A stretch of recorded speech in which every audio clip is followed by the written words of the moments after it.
Welcome back, PPR fans, to the first week of the 2024 high school football playoffs.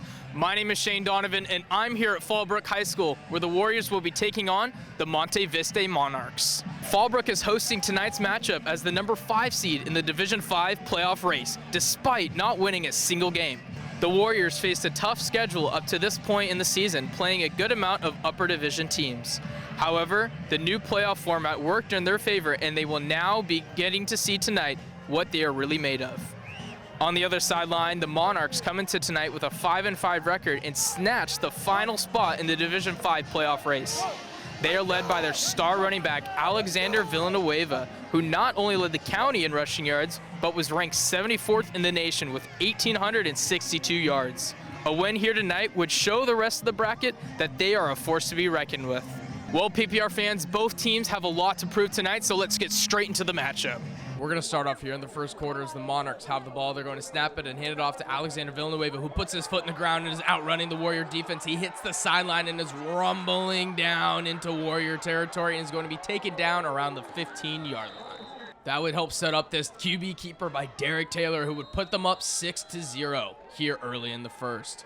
The Monarchs would then elect to go for 2 and would punch it in with Alexander Villanueva to put him up 8-0. But now it's time for the Fallbrook Warriors to answer back as Evan Thomas is going to drop back, look deep, and is going to find the freshman phenom, Teague Lucy, who is wide open down the middle of the field, is going to give a nice little head slap to the Monarch defense, going down around the 23-yard line. That will put the Warriors in prime position to score as Evan Thomas would take the read option himself and get into the end zone to make the score 6-8.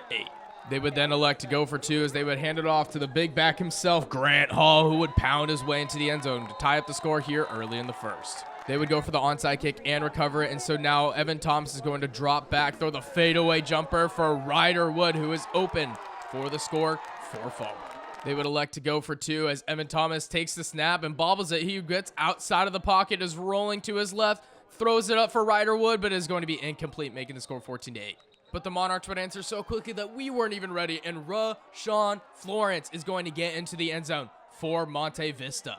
They would elect to go for the PAT and would make the score 15-14 here in the second. The Warriors would get the ball back as Evan Thomas drops back, can't find anyone, rolls out of the pocket, throws a moon ball into the deep corner of the end zone, and Teague Lucy, the freshman phenom, comes down with it in the back of the end zone. In a game that's going back and forth, every point matters, and Fallbrook would elect to go for the PAT, and they would make it, making the score 21-15. With just a few minutes left here in the second quarter, Derek Thomas would drop and can find Rashawn Florence, who is rumbling his way down the sideline and gets in for the score for the Monarchs, making the score 22-21 right before half.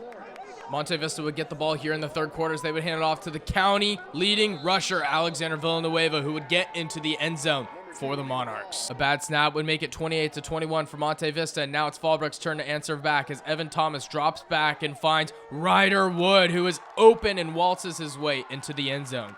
Down by 1, the Fallbrook Warriors would go for the PAT, but it would be blocked, making the score 28-27 here in the third quarter. We're going to pick up now in the fourth quarter as Dupree Flanoid is going to take the pitch, get into the sideline, and he's going to kindly push his way into the end zone to put 6 on the board for the Monte Vista Monarchs. They would elect to go for the PAT to make it an 8-point game, but it would be blocked, making the score 34-27 here late in the fourth. Fallbrook would get into deep Monarch territory, and Evan Thomas would take it himself and get into the end zone to make the score 34-33 with just a few minutes left. The Warriors would elect to go for the win and go for the 2-point conversion as Evan Thomas would try and take it himself, get around the corner, but he's going to be stuffed by Rashawn Florence, who would make the game-saving tackle. The final score would be 34-33.